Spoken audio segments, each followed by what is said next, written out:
ಸ್ನೇಹಿತರೆ ನಮಸ್ತೆ. ಕರ್ನಾಟಕ ರಾಜ್ಯ ಪೊಲೀಸ್ ಇಲಾಖೆಯಲ್ಲಿ ಖಾಲಿರುವಂತಹ ಸಿವಿಲ್ ಪೊಲೀಸ್ ಕಾನ್ಸ್ಟೇಬಲ್ ವೃಂದದ ಖಾಲಿ ಇರತಕ್ಕಂತಹ ಹುದ್ದೆಗಳನ್ನ ನೇರ ನೇಮಕಾತಿ ಮೂಲಕ ನೇಮಕಾತಿಯನ್ನ ಮಾಡಿಕೊಳ್ಳೋದಕ್ಕೆ ಅಧಿಕೃತ ಅಧಿಸೂಚನೆಯನ್ನ ಪ್ರಕಟ ಮಾಡಿರುತ್ತೆ.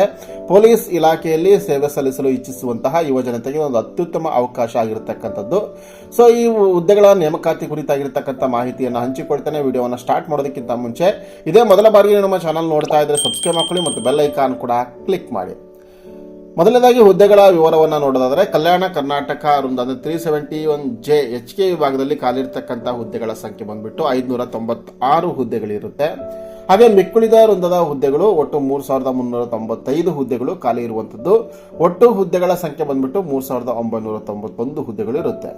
ಹಾಗೆ ವಿದ್ಯಾರ್ಹತೆ ಅಂತ ಬಂದ್ರಪ್ಪ ಅಂದ್ರೆ ಅಭ್ಯರ್ಥಿಗಳು PUC ಅಥವಾ ತತ್ಸಮಾನ ವಿದ್ಯಾರ್ಹತೆಯನ್ನ ಹೊಂದಿರಬೇಕು. ಹಾಗೆ ವಯೋಮಿತಿ ಕನಿಷ್ಠ 18 ವರ್ಷಗಳು ತುಂಬಿರಬೇಕು. ಗರಿಷ್ಠ ವಯೋಮಿತಿ ಸಾಮಾನ್ಯ ವರ್ಗಕ್ಕೆ 33 ವರ್ಷ, ಹಾಗೆ SC ST OBC ಅವರಿಗೆ 35 ವರ್ಷದವರೆಗೂ ಕೂಡ ಇರುತ್ತೆ.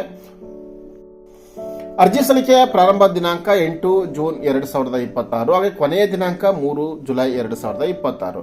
ಲಿಖಿತ ಪರೀಕ್ಷೆಯ ಸಂಭವನೀಯ ದಿನಾಂಕ ಆಗಸ್ಟ್ 2, 2026. ಅರ್ಜಿ ಸಲ್ಲಿಸುವಂತಹ ವಿಧಾನ: ಆಸಕ್ತ ಅಭ್ಯರ್ಥಿಗಳು ಕರ್ನಾಟಕ ಪರೀಕ್ಷಾ ಪ್ರಾಧಿಕಾರದ ಅಧಿಕೃತ ವೆಬ್ಸೈಟ್ಗೆ ವಿಸಿಟ್ ಮಾಡಿ ಆನ್ಲೈನ್ ಮೂಲಕ ಅರ್ಜಿಯನ್ನ ಸಲ್ಲಿಸಬೇಕಾಗುತ್ತೆ. ಸ್ನೇಹಿತರೆ, ಈ ಹುದ್ದೆಗಳಿಗೆ ಸಂಬಂಧಪಟ್ಟಂತೆ ನಿಮಗೆ ಅರ್ಜಿಯನ್ನ ಸಲ್ಲಿಸಿಕೊಡಲಾಗುತ್ತೆ. ಈ ಕೆಳಗಡೆ ಸ್ಕ್ರೋಲ್ ಆಗ್ತಾ ಇರುವಂತಹ ಒಂದು ಕಾಂಟ್ಯಾಕ್ಟ್ ನಂಬರ್ಗೆ ವಾಟ್ಸ್ಆಪ್ ಮೂಲಕ ಸಂಪರ್ಕಿಸಿದರೆ ನಿಮಗೆ ಆನ್ಲೈನ್ ಮೂಲಕ ಅರ್ಜಿಯನ್ನು ಸಲ್ಲಿಸಿ PDF ಅನ್ನ ಕಳುಹಿಸಿಕೊಡಲಾಗುತ್ತೆ.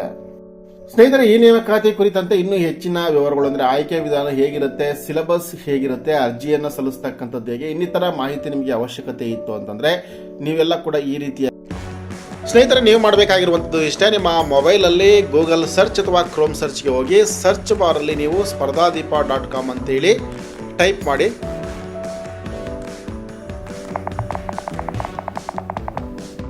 ಟೈಪ್ ಮಾಡಿದ ನಂತರ ಸರ್ಚ್ ಕೊಡಿ. ಸರ್ಚ್ ಕೊಟ್ಟ ತಕ್ಷಣ ನಿಮಗೆ ಈ ರೀತಿಯಾಗಿ ಪೇಜ್ ಓಪನ್ ಆಗುತ್ತೆ.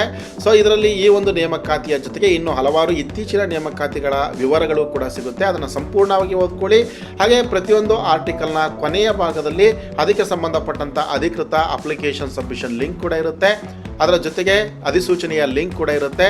ಸೊ ನೀವು ಅದನ್ನು ಕೂಡ ನೋಡ್ಬೋದು. ಹಾಗೆ ಈ ವಿಡಿಯೋವನ್ನು ಲೈಕ್ ಮಾಡಿ ಮತ್ತು ಈ ಮಾಹಿತಿಯನ್ನು ಶೇರ್ ಮಾಡೋದನ್ನ ಮರಿಬೇಡಿ. ನಮಸ್ತೆ.